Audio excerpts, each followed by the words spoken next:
Hello, everybody. Welcome to the tail end of the holiday weekend.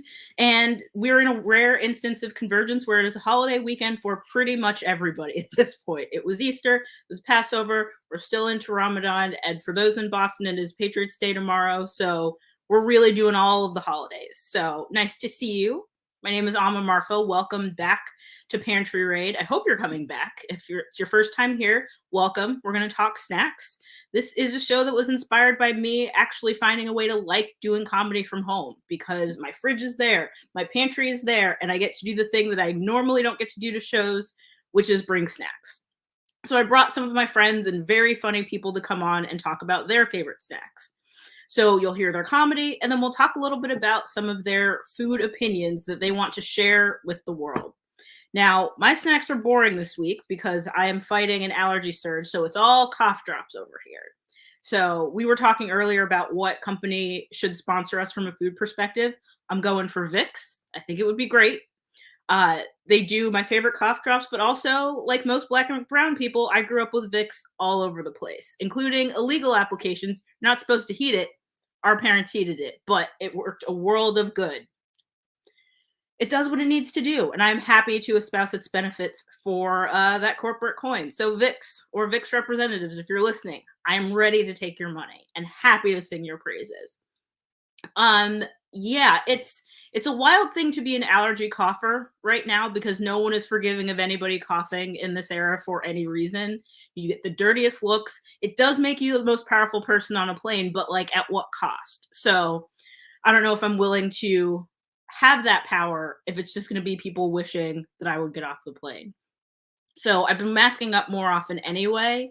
A, because it's easier to deal with allergies, but also just like it's fine to stay masked if you want to stay masked. I mean, for me, it's been helpful because if there's even a 1% smaller chance of me having to get intubated by a nurse that learned how on Zoom, that's worth it for me. It is a small price to pay, especially because we do have a Canadian on the show tonight. So, like, the price to pay from a medical perspective is low for her, but high for me. So, like, $6 of a mask versus however much it would cost to get ineptly intubated. I don't want it.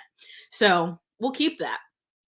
And I really like that there's a little bit of mystery when I walk around town with a mask on. I went a really long time without getting catcalled, like a year and a half, and that was great because I hate it and never really know how to respond to it. But then when I did finally get catcalled in a mask for the first time, I was confused. I was like, I'm genuinely unclear what you're responding to. Like I was in a coat, like shapeless form, trudging with luggage, and still got and I was like, what? Really? I mean, it was a dual thing of apologies for your desperation or kudos for your imagination. I'm not really sure what the scenario was there. But the only thing that I am not liking about walking around with a mask on is that it makes my go-to catcall defense strategy a little bit harder to execute. So I figured this strategy out a couple years ago, just walking to my friend's office. I was working from home and I had gone into his office to say hello. And I got stopped by someone who was catcalling me and just being like, hey, do you have a second? Here's the thing. I did not have a second because at the office was a nacho party that featured a nacho cheese fountain. It was ending in 20 minutes and I had to get there before they packed everything up. So no, I did not have time. So I was just like, sorry, no, I can't. And then the guy who was an unhoused individual then goes, well, can I buy you lunch? And I was like confused by the logistics of that. Like, is he buying lunch? Are we going? And then I'm buying lunch. But again, I didn't have time to ask questions. So I just kept going. On my way back, I still had my nachos because why not? If you can take nachos and make their cleanup easier, I'm a helper. It's what I do. So I walked back and was just eating, as you do with nachos, a little bit messy, a little bit unkempt. No one catcalled me. And I was like, well, wait a minute. Is this the solution? And I think it is. If you're willing to be unruly when you eat, no one will catcall you. So then I started strategizing what other foods would be good for this. So I came up with hard tacos as the first one because really, what are hard tacos if not nachos that are like most of us, just a simple inconvenience away from breaking down, right? So trying to negotiate that while you're walking, it's hideous. No one wants to look at you. So it's very effective. Burgers, similar type thing, especially if it's not like a convenient burger. Like the ones that you probably should be sitting down, but I'm a poor manager of time, have to eat it on the go. No one wants to watch you eat that. So it will work as well. Salad, if you can manage it. I remember having the misfortune of eating salad in front of a friend who I hadn't eaten with very often before, and he told me I looked like a dinosaur. I tried to take it as a compliment and was like, "Oh, do you mean like Sarah from The Land Before Time, who was an adorable triceratops as dinosaurs go?" But he said it with the tone of someone that was looking at those velociraptors from the beginning of Jurassic Park 2, like when they eat that little girl right before they cut back to the lab and they're like, "It's safe to go back to the island." Like that kind of hideous eating. That's where I was. And so that's the list so far. Soft tacos, or sorry, hard tacos, salad, burgers, and then in a pinch, if you have no food, just run with a backpack on. It is hideous. No one will want to look at you. Now, I'm single in my mid 30s, which means I get told a lot that I'm being very picky. My mom's like, well, you kind of have to be open to the possibilities. So here's what I have agreed to. If I am doing one of these catcall deterrent maneuvers and someone catcalls me anyway, that guy has to marry me. Those are just the rules.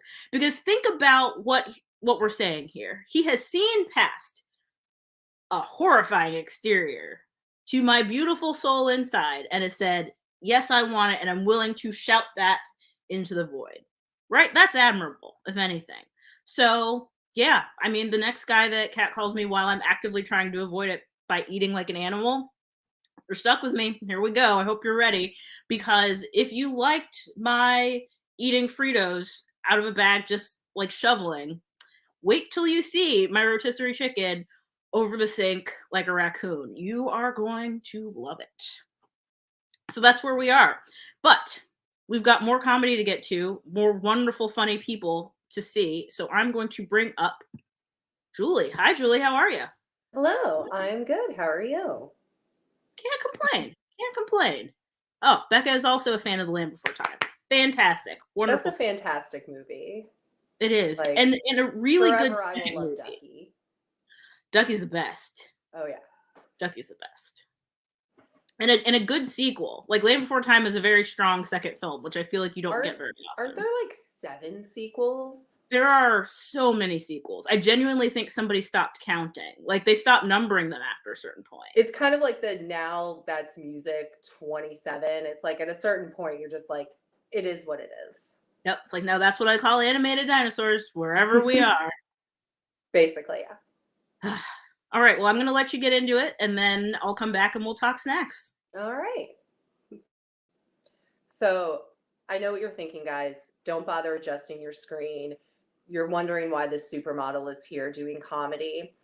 And the reason is because I actually had to develop a personality because I used to be a much larger person. Like, I recently hit a milestone that I've been trying to hit for forever, which is to say I've lost 100 pounds. I assume you're applauding. But I don't want to lie to you guys because I actually lost 90 pounds 12 years ago, and it's taken me this long to lose the last 10. So I grew up fat. I was a fat kid in school. I got picked on. And adults don't bully the same way that kids do. But having been a fat adult and like a less fat adult, people are just nicer to you generally. Like they might smile at you more, hold doors open for you, not get offended you're breathing the same oxygen as them. And I say less fat adult because my brain is still wired the way it was 100 pounds ago. Like, I have absolutely no idea what size I am in relation to other people. But in my mind, it's like when the T Rex enters in Jurassic Park, where like everyone sees the ripples in their water glasses and they're like, Julie's coming. Don't move. She can't see us if we don't move. And people don't really know how to react when you've lost a lot of weight. It's like they're afraid by saying you look good now that they're admitting that you look like shit before. Now, I can't speak for everyone, but I didn't work this hard to not get an ego boost out of it. Like, by all means, tell me I look pretty. Like, I'm not allowed to overeat anymore, but I'm still a glutton for compliments. Conversely, though, some people think that they're entitled to say whatever they want to you. So when I first lost the weight, I went to Thanksgiving at my grandparents' house. It was the first time a lot of my extended family had seen me, and my one aunt, who is my least favorite, she looks at me and goes, "You know, Julie, there are 3 types of eating disorders. There's anorexia, there's bulimia, and then there's compulsive eating. Do you think the reason you are always fat is because you just couldn't stop eating?" And I looked at her and was like, "No, Gloria. I think the reason I was fat is because I like to roll around naked in cheesecake." Like, what answer was she expecting there? Of course, I was fat because food is delicious. Like, no one's ever been overweight because they don't like to eat. And food's really the only addiction that you can't stop cold turkey because you need food to live. They're like, just eat less of it. Gee, thanks. If it were that easy, I never would have been fat in the first place. But I eventually did start eating less of it, and I started working out. But when I first started working out in kind of like true fat kid fashion, I would watch the Food Network on the treadmill, kind of like chasing the metaphorical cheesecake on a stick. But as the weight started to come off, I got more serious about it. And no one is more annoying than someone like newly fanatical about something. Like, think born again Christian, except I was preaching the book of macronutrients. So all of my friends really couldn't handle me anymore. They thought it was annoying. But I eventually got so serious about it that I became a personal trainer myself. And the gym I was working at was actually in Times Square. And all the members of this gym were basically gay dudes and muscle bros. Now, I was more in shape then, but like basically this size. And you know who doesn't want to hire a kind of like chubby girl personal trainer? Gay dudes and muscle bros. Like, no one cared how much weight I had lost because I wasn't walking around shoving my before picture in people's faces. And I would say maybe like half the guys were there to like pick up heavy things, and the other half were there to pick up other guys. Like, my gym was such a notorious gay hookup spot that we actually had to shut down the steam room because too many people were having sex in it. So my personal training career was kind of short-lived. But I didn't really know where I fit in anymore after this. It was like I was too annoying for my non-fitness friends, but like still kind of too fat for fitness. But where I got a lot of hate that I was really not expecting it was from other fat people. Now, I don't know if anyone out there is familiar with fat advocacy. But like, to be clear, this is not to be confused with like the body positivity movement. Like, I am all for inclusion and acceptance. By all means, let's put a size 16 in a Victoria's Secret ad, or better yet, make Victoria's Secret make a size 16. But fat advocates take it a step too far. Like, they are so militant that they actually circle back into intolerance, and they think if you've lost weight for any reason, you're a traitor. And a thing they like to say is you can be healthy at any weight. Now, for some people, that might be true. But I know that I used to get winded going up a flight of stairs, and now I don't. So I think I made the right choice. But a thing they really hate to hear you say is, as a former fat person. Well, as a former fat person, I didn't start running 5Ks to deal with this bullshit. All right, that's it, Amma. You can come back now. I don't know how to end when there's no mic. That's true. It's like you can't put anything back. There's no Right, I'm physical no like cues. signaling, and now back to your host. Exactly. But here I am. Well, welcome. Thank you. All right. So let's talk snacks. Do you have a hot food take, food opinion, thing you want to introduce to the people? Well, all right. So I don't actually keep a lot of snacks because I'm still trying to be like, oh, let's be healthy. I'll eat baby carrots. But occasionally I do trick myself. So I'm a fan of Trader Joe's. So let's see where we go. So quinoa and black bean tortilla chips.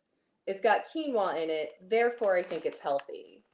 So I'm like, It's no, basically salad. so much, yeah, basically. I'm like ancient grains, I'm getting protein or something. I'm like so much healthier than Tostitos. but also whether healthy or not. Here we go. This stuff. The Trader Joe's green salsa. This is my stuff right here. I love this stuff. I mean, it's green. I think it's fine. Right? It's green. It's a vegetable. It's totally like it's a salad in a jar. Now, can I ask a logistical question about the chips? Yes. It says infused. Quinoa and black bean infused. Ooh, it does. I didn't even notice that. What does that mean? Is that like it's made with in stone them? ground Does that mean white they like corn, red quinoa, and black beans? Hmm. I don't know. Like you can see the little pieces of like I can't make things so backwards. You can see like the quinoa's in it. Okay, because my concern was like, is it infused like they just put them next to each other for an indeterminate amount of time? They just like steep it like tea.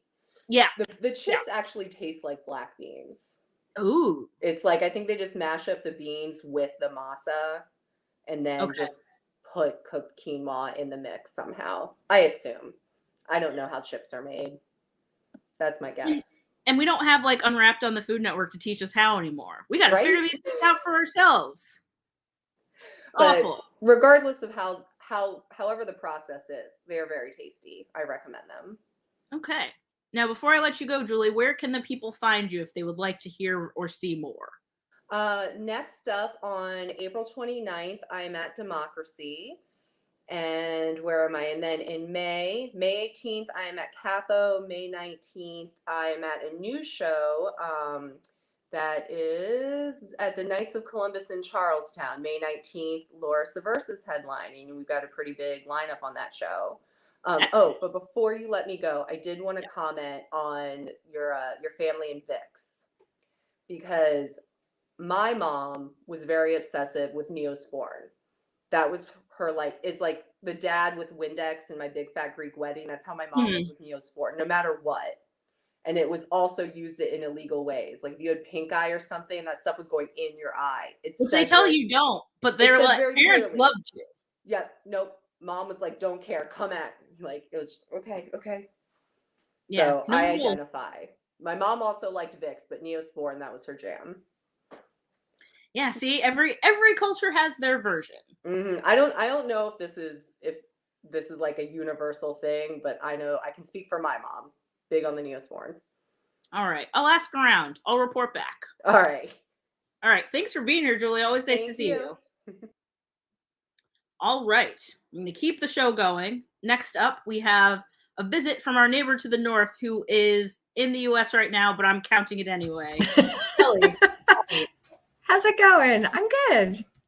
Now, Kelly does food-related YouTube on a fairly regular basis. Can you tell us about your show? I certainly can. It's called It'll Be Fine, a baking show. And if anyone's wondering, oh, what a cute show to have during the pandemic, I actually started it before the world went on pause. Just happens to be an excellent title to get you through crazy times. It was a show for the moment that met us when we got there. Exactly. That I started doing because a Toronto comic in like August or September of 2019 decided to do a 24-hour comedy thing online. They were like, hey, come do some stand-up on your computer. And I was like, why would I do that? I was like, can I do a baking show with a friend?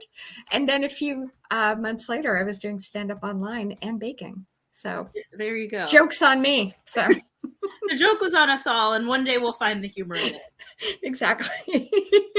All right. Well, I'm going to get out of here, let you tell some jokes, and then we'll come back and talk snacks. Amazing. That sounds great. Thanks so much for having me. This is I love this. Jokes and food. It is completely my jam. I totally forgot about that show Unwrapped. Oh my gosh. I used to watch that. That and Pop-Up Video were two things I truly, truly loved. And we were with Julie and Amma talking about parental go-tos.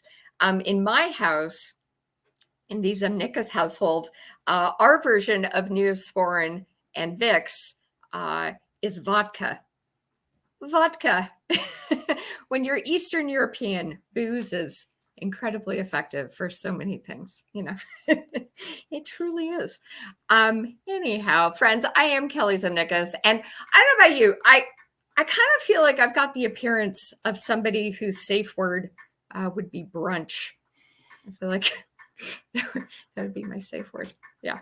But I'm doing pretty good. I've been really admiring all these relationships that have been coming back to life during these past couple of years. Of course, Bennifer is a thing again, getting re-engaged.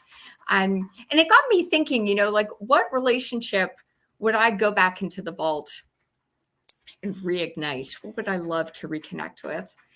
And it would be my metabolism is what it would be. I miss it. Gosh, if I could just one day just get the opportunity to take it out for a coffee and tell it, how much I miss it and how I did not appreciate it when I had it. Oh, I would. In a second, I would do that for sure. I miss that sucker. Oh my goodness. I am in the States right now. I'm in New York City for the time being. And I had kind of a crazy flight, just a little sidebar from food for a second. But when they were bringing out the drinks cart, we hit like a ton of turbulence. It was just such like a scary moment of landing. And what did not help as well is for the pilot to kind of calm us down and take our mind off of things. The pilot was just like, so funny story before we took off. I was like, what? Oh no, that's not the time to tell jokes, buddy. I'm in your flying magical machine. I just want to land safely, and get a pretzel. That's all I needed. But I am here in New York City and loving it. I am. It's just nice to be away, kind of escape the stress of life for a second, because I am done with living in unprecedented times. I'm over it. I'm exhausted, like the only stress that I really want right now that I can deal with is like the stress of somebody on a Food Network baking show, like I just want to be panicked that my fondant isn't working right now. That's about all I can deal with. I don't want to be worrying about World War III. I want to be worried about my, my glaze being watery. That's all I need. That's about it. That's all I can take at the moment. It is too much.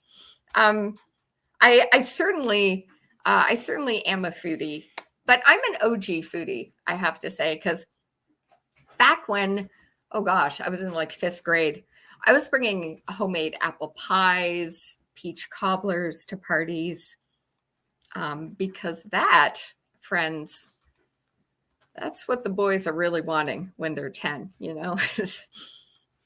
Screw the Nintendo. Get that kid a cobbler. Trust me. Yeah. In hindsight, it definitely was not the way to find out if Todd liked me. But it was the way to find out that Todd had a severe nut allergy. So, he's fine. I looked him up before the show on LinkedIn. He's fine. He survived. He's okay.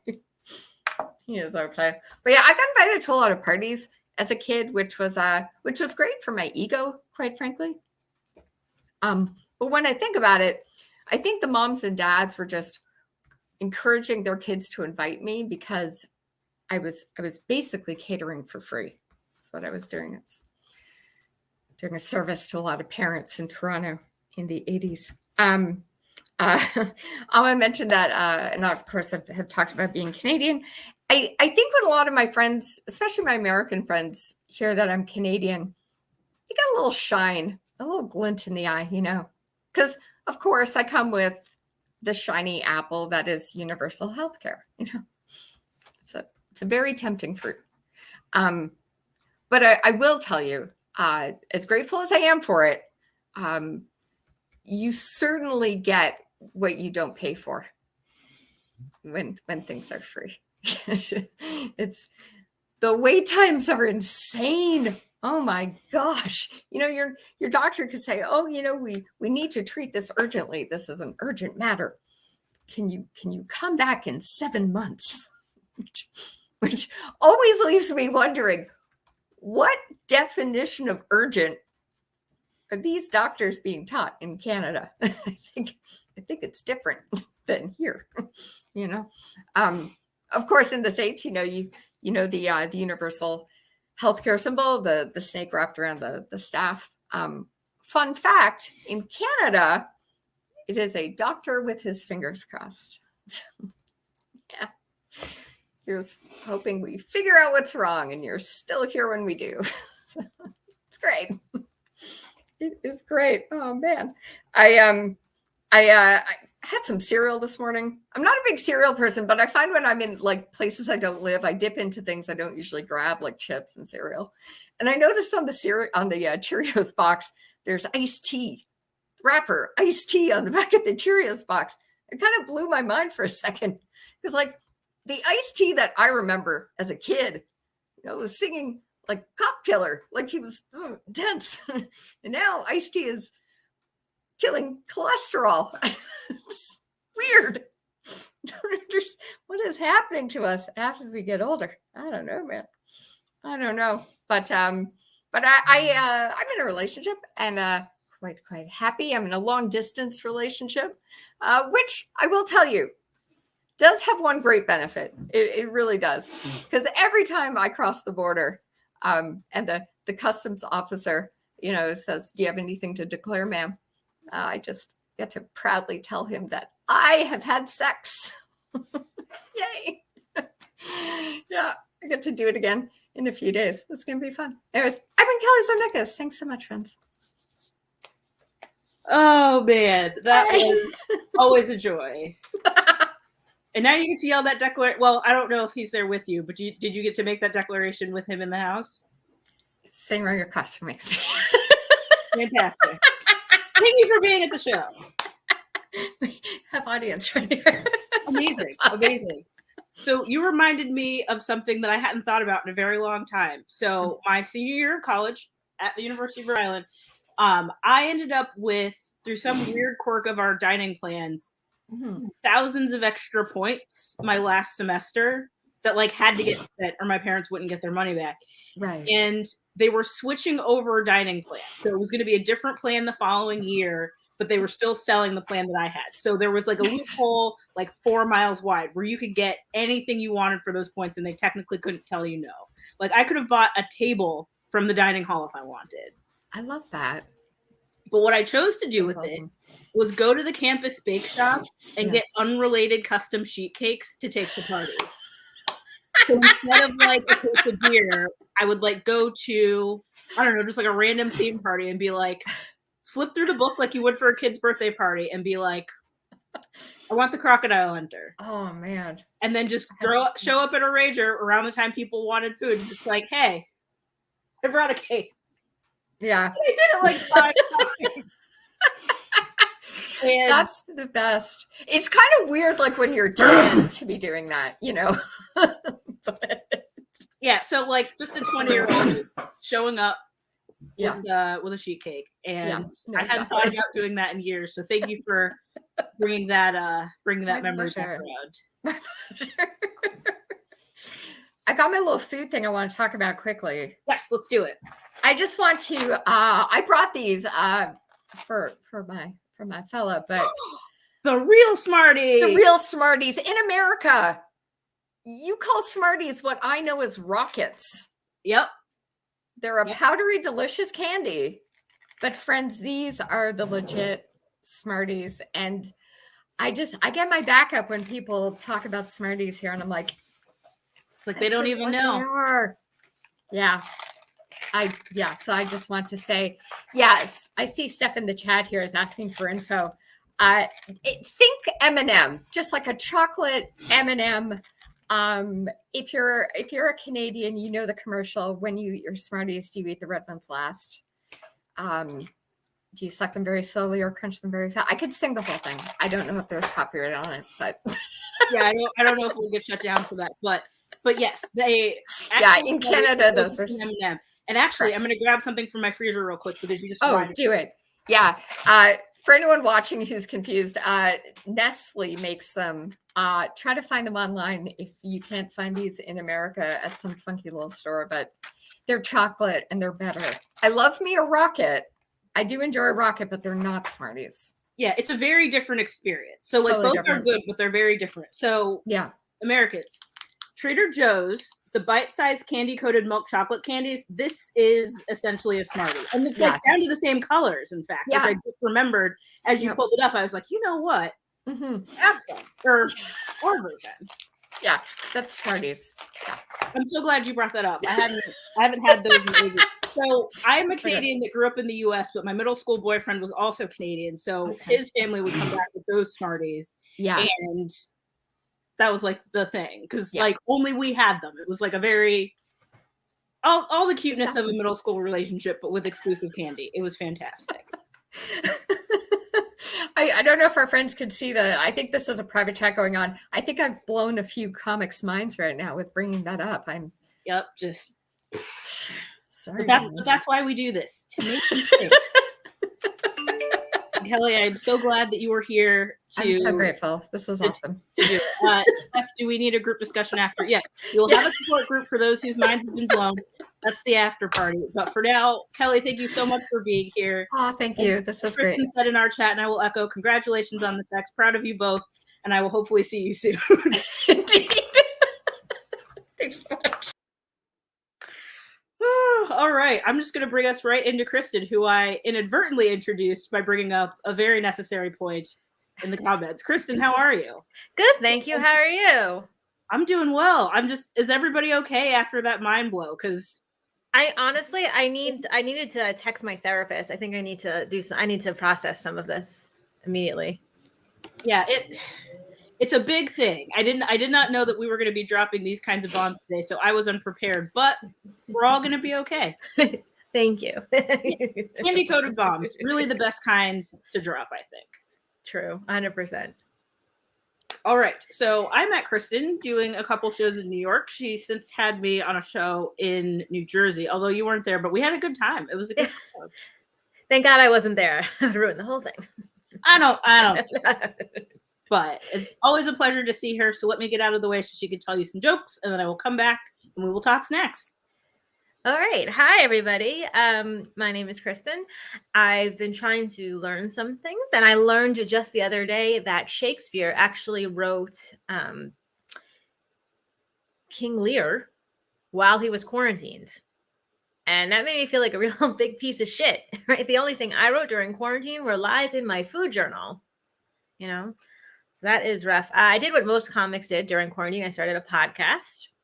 It's called Who Among Us. If you want to listen, it's on Spotify and Apple, whatever. We've been on now for 2 years. We have one review on Apple Podcasts, and I'd like to read it to you folks. This is the review. Chris, well, I listened to it. Some parts were funny and some were not. It may have been funny to the two of you, but I don't think if others would get it. You're far funnier when you do your bits. Maybe I'm just not a fan of podcasts. Still love you though, Dad. So that is good. It's bad, but it's not unlovable levels of bad. I also, I got a new medication recently. I've had anxiety my whole life, but I always just thought it was normal to be worried about everything all the time. I remember one time my mom used to say it was a worry wart. And she said to me one time, she goes, Kristin, you shouldn't worry. The thing that gets you is going to be the thing you never thought about. And I was like, oh my God, what? That is the worst thing to say to someone with anxiety. So I got medication for it. And the doctor was talking about this new medicine. And she was like, there other things could have some reactions with it. So don't do cocaine on this. Right. And I was like, don't do cocaine just basic medical advice, right? If I OD from a combo of Prozac and cocaine, isn't that one kind of on me? That's rough. I have a lot of trouble falling asleep, right? That's a big thing when you're anxious, just thinking about all kinds of stuff when you can't sleep. I like to watch TV to calm down, Funnily enough, I like to watch real crime documentaries to calm down. I know that's weird, but my favorite true crime ever is Real Housewives of Salt Lake City. I don't know if you've seen it. I love all the Real Housewives shows. I mean, they're dramatic, but there's just something about women in their 50s drunk yelling at each other. It just reminds me of my childhood, I just love it. My fiance, he can only fall asleep if he hears white noise, and I don't have the noise machine at my place. When he stays over, I have to play country music for him. So that is that. I am engaged. I just mentioned my fiance. I am recently engaged. So that is exciting, right? Planning a wedding, that is expensive. Especially now with like COVID, there's so many weddings and we're all like competing for the same things. It's really hard to book anything now. There is one day though that's super available and also really cheap if you want to have your wedding. This is from the Inside Track, and that date is September 11th. Yeah, the deals are so good. They will basically pay you if you have your wedding on September 11th somewhere. It's the deals are so good. It's like almost tempting, right? And then also think of like you never have to worry about anyone forgetting your anniversary. So that is another thing. But I'm pretty close with my mom. Right? We're pretty close. We hang out a lot. Sometimes we'll hang out and I'll like cuddle up to her because I never got adequate affection as a child. And I'll be cuddling on her and people will think we're a lesbian couple. And that really, really pisses me off because I just feel like I could do better, like the woman has never worn sunscreen in her life, it's just not whatever. But me and my mom, we do get along really well. As long as we don't talk about politics, right? That is the deal that we made with each other. We just don't talk about it. But every once in a while, she'll let one slip. The other day, she was like, I really like Donald Trump because he just says whatever he wants. He doesn't care what anybody thinks. And I was like, okay, cool. But how come when grandma did that, you put her in a home? You know what I mean? Like, it doesn't seem fair. I miss grandma is what I'm saying. I'm not going to put my mom in a home. Don't worry. But that doesn't mean I won't threaten her with it, right? You got to keep them on their toes. You can't get these people get too comfortable. Last time we were out to dinner with my mom and she paid for it and she made some kind of remark about how I was an expensive date. So I reminded her, it's expensive. The old age home, but they don't have mysterious bruises, right? That place is not cheap. But I told you guys that I am engaged. I just reminded them to take their meds. Yay! Good deed of the day. My fiance gave up drinking for Lent, so we're happy it's Easter. He's probably drunk somewhere, passed out. But I was like supportive, right? I was like, that's cool. That's healthy, but I didn't know it would mean he would order Shirley Temples everywhere, guys. That is embarrassing. He's a grown man. I swear. No, he's awesome. I've dated some real lunatics before him. Like do you ever meet someone and they tell you their parents didn't love them and you get to know them and you're like, oh, I get it. Right. I dated that guy. That guy was pretty bad. I also work as a lawyer. Right. And I dated a guy who was kind of like weirded out by that. He was like, well, I'm smarter than you. Like I could be a lawyer. I was like, okay, like go. I don't know. I was like, go to law school, take the bar. And he was like, he's like, I bet I could pass the bar tomorrow. I don't even need law school. Good. Walk in tomorrow, sign up for the bar, take it, pass it. And I was like, okay, well, first of all, you can't because you have a criminal record. Okay. So they will not let you sit. But also like, who needs that guy? Right. Like, that's like if you're at the scene of an accident and they're like, help, is anyone here a doctor? And this asshole's like, listen, I'm not, but I could have been. Okay. It sucks, man. I dated one guy who was a pathological liar. This guy lied so much he like didn't even make sense, right? One night he was like, Kristin, you're the only woman who's ever made me come. And I was like, but you have 4 children. So I don't really understand that. When I first met him, he told me he had 3 or 4 children. Right. That was what he said. I remember telling my best friend and she was like, wait, 3 or 4? Like, you don't know how many, or he doesn't know how many. And I was like, I don't think anyone knows. Really. I don't know if he ever found out about that 4th kid to this day.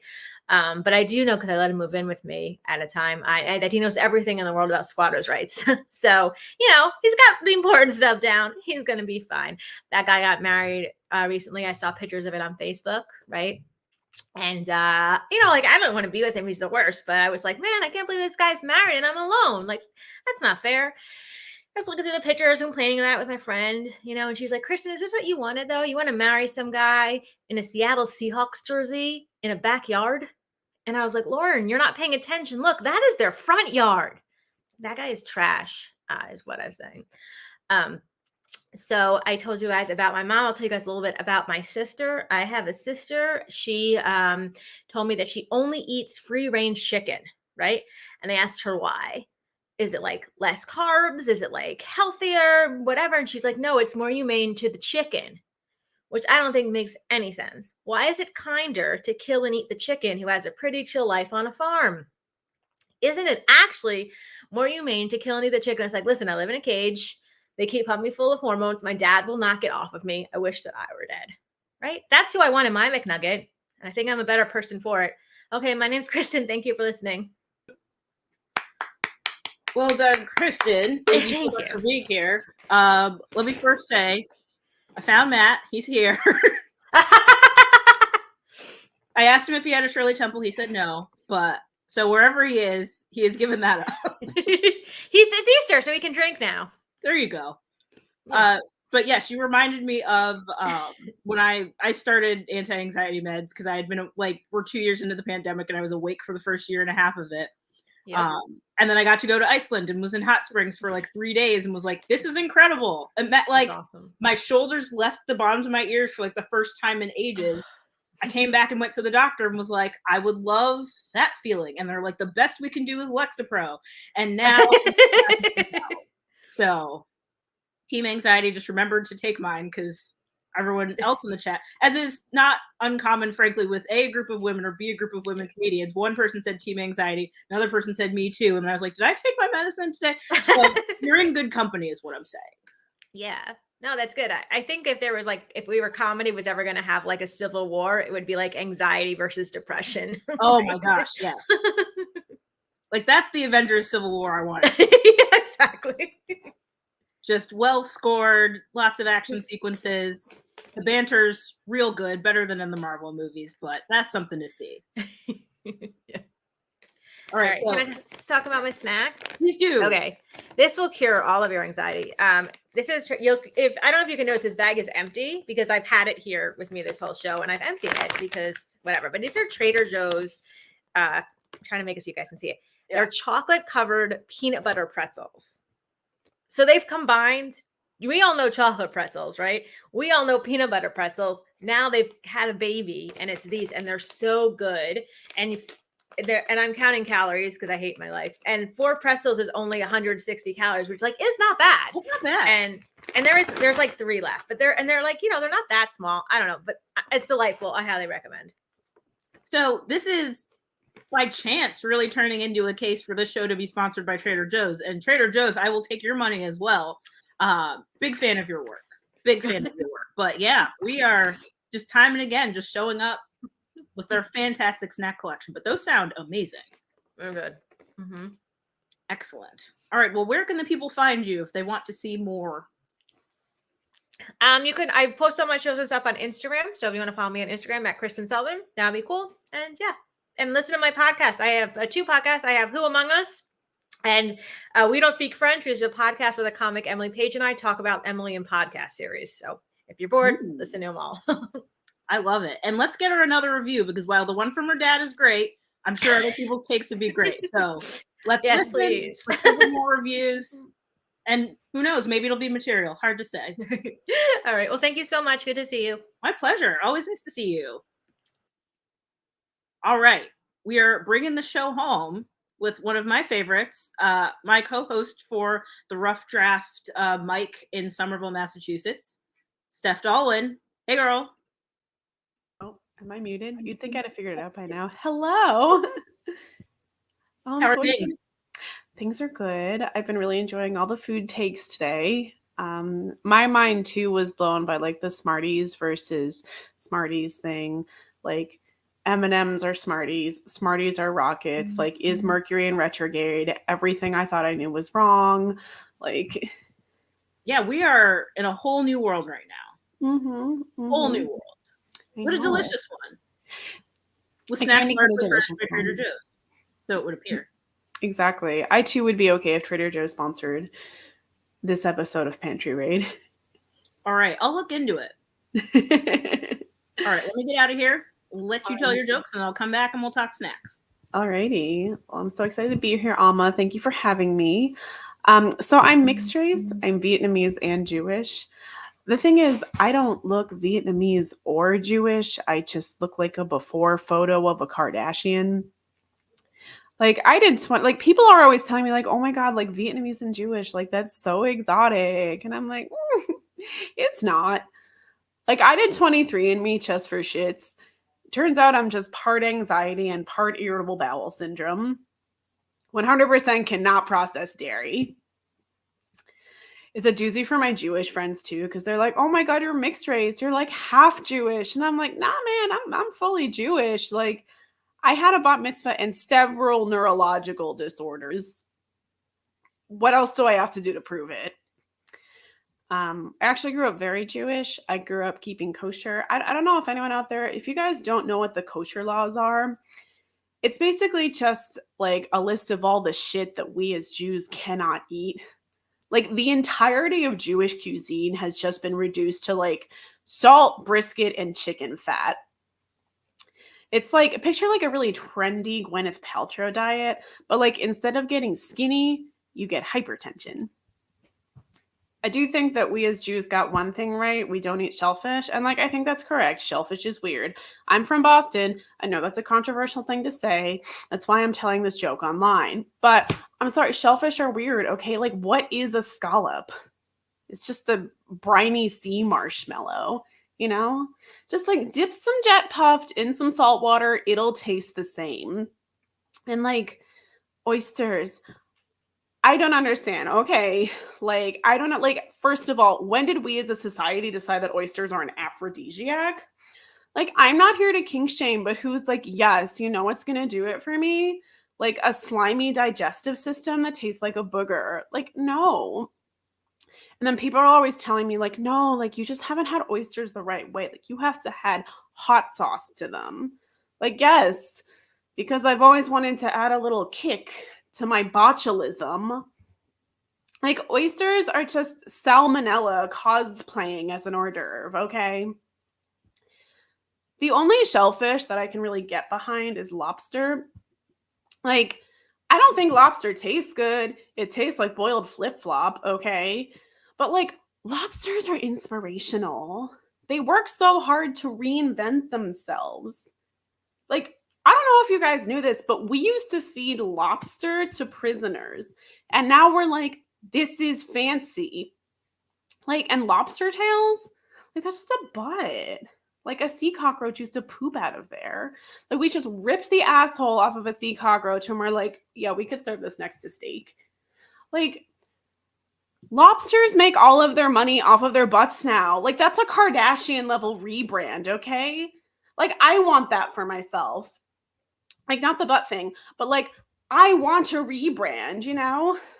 Like, right now I'm like a neurotic 31-year-old, but like, I too could go through a lobster level transformation. Like, maybe I could be the person who sits in the front row of spin class or talks to her boss about a raise. I'm just saying, I just want a lobster to be my life coach. Like, I think that's still kosher. My parents, I love them dearly, but they have been like putting a lot of pressure on me lately to have kids, you know? And I'm just like, listen, okay, creating life is dangerous. Did we learn nothing from Jurassic Park? And like, here's the thing. My energy is like a lot. It's like, I'm not a nurturing mom. Like, I'm more like quirky aunt, you know? Like, I should be knitting sweaters for trees. My parents are also putting a lot of pressure on me to get married. And like, no, like, I am not supposed to be married. Like, my vision for myself is like, I just want to like Golden Girls the shit out of my adulthood, you know? Like, I want a friendship compound, and my destiny is to just be like a sassy lady with like bad 80s hair. I love my parents, but like Amma was saying, the holidays are upon us, the spring holidays. I'm spending a lot of time with them on Passover. Love my family. But I feel like I need to microdose them, you know, like Molly. Like, small doses are very good for my mental health. Too much and I'm fucked up and crying. I do love my parents though. My mom, we had a blast growing up. She's Vietnamese, so one thing she used to do is we did all our shopping at Vietnamese grocery stores. I'm not sure if anyone out there has been to an Asian market, but I'm telling you, if you haven't, you need to go, okay? Everything you need is there.